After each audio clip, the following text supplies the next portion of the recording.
अब ट्रंप ने अटैक कर दिया है वेनेजुएला में और वहां के राष्ट्रपति को किडनैप कर लिया है वहां की फोर्सेस ने, अब लेके जा रहे हैं यूएस में और वहां पे उनके ऊपर चार्जेस लगेंगे, उनके ऊपर आरोप सारे सब कुछ होगा। नाउ एक्सपर्ट्स के हिसाब से इसके पीछे क्या कारण हो सकते हैं, तो ऐसे 4-5 कारण मेन निकले।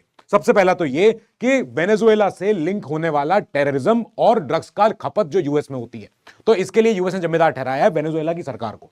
दूसरा, इलीगल माइग्रेंट्स का, जब से ट्रंप आए थे लास्ट ईयर तब से उन्होंने यूएस से कई सारे इलीगल माइग्रेंट्स को उनके उनके देश भेज दिया, जिसमें इंडिया भी था एक। नाउ इसके अलावा वेनेजुएला एक ऐसा देश निकला जिसने कई सारे स्पेनिश बोलने वाले लोगों को एक्सेप्ट कर लिया कि अब यूएस से निकाले जा रहे हैं, कोई देश और ले नहीं रहा, चलो हम ले लेते हैं।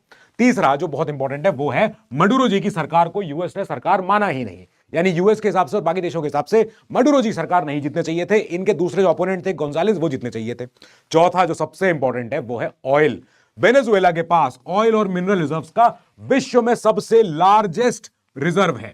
अब इसके लिए ट्रंप ने पिछले अपने कार्यकाल में बोला था कि हम वेनेजुएला के ऑयल इंटरेस्ट में कंट्रीब्यूट करेंगे, अब वो कंट्रीब्यूट कर रहे हैं। नाउ इसके अलावा एक और कारण ये निकला है, ऑपरेशन जो सदर्न स्पीयर जो यूएस चला रहा था पिछले साल से ही कई सारे कॉन्फ्लिक्ट हुए, मैरीटाइम कॉन्फ्लिक्ट हुए, उसमें 100-200 लोगों की जानें जा चुकी हैं। नाउ अब ये तो है जो सामने दिख रहे हैं रीजंस, लेकिन एक्सपर्ट्स के हिसाब से कुछ और एंगल भी है।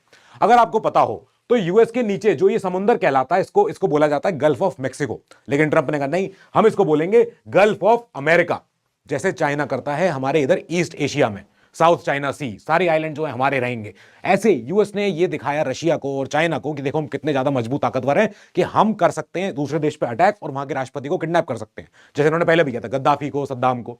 नाउ अब चाइना ने भी कुछ ही दिन पहले बोला था कि इस साल 2026 में हम चाइना को कंप्लीटली ले लेंगे, ताइवान को अपने अंदर ले लेंगे। तो अब कहीं ऐसा ना हो कि चाइना भी इधर ये दिखाए कि साहब जब अगर यूएस वेनेजुएला पर अटैक कर सकता है तो चाइना तो हमारा, ताइवान तो हमारा है ही ऑलरेडी, तो कहीं ये ना होने लगे 2026 एक ईयर ऑफ कॉन्फ्लिक्ट ना बन जाए, यही कामना है।